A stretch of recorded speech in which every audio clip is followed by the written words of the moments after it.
কবিতাৰ শিৰোনাম পিতাইৰ হালখন। ফেহু চালিতে উঠি পিতাই হালখন লৈ যায়। আইৰ চিন্তা, কিহে পালে মানুহটোক? ভূত জখলৈও ভয় নাই এইটোৰ।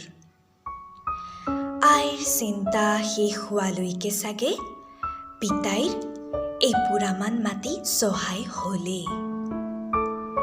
এইবাৰ ধানমুঠি হ'ব চাগে। পিতায়ে বুজি পায়, সময়ৰ কাম সময়ত নকৰিলে পেটত গামোচা বান্ধিব লাগিব। আয়েও বুজি পায়, ভাতৰ থালখনৰ প্ৰতিটো কোণতে যে লুকাই আছে দৰিদ্ৰতা।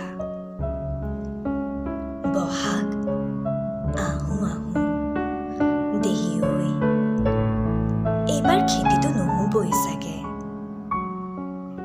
ফেহু চালিতে দেখা ভূত জখবোৰেই ভাল আছিল। এতিয়া এইটো আকৌ কি শত্ৰু আহিল? ইজনৰ পাছত সিজনক খেদি ফুৰিছে, ভয়ত মানুহবোৰ লুকাই পৰিছে। চাৰিআলিৰ চকত ল'ৰাহঁত নবহে, দোকান পোহাৰো দুই এখন, তাকো সময়তহে খোলে। কণমানি কেইটাৰ ভাতৰ থালখনত আই লখিমীয়ে দেখা দিবনে? জমা টকা বুলিবলৈ নাই। প্ৰকৃতিৰ হয়তো অভিমান হৈছে। হেৰৌ, কিমান যন্ত্ৰৰ দৰে চল, অলপ বিশ্ৰাম ল।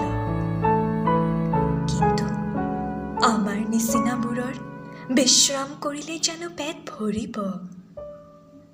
তথাপিতো আপোনজনৰ সুখৰ চিন্তা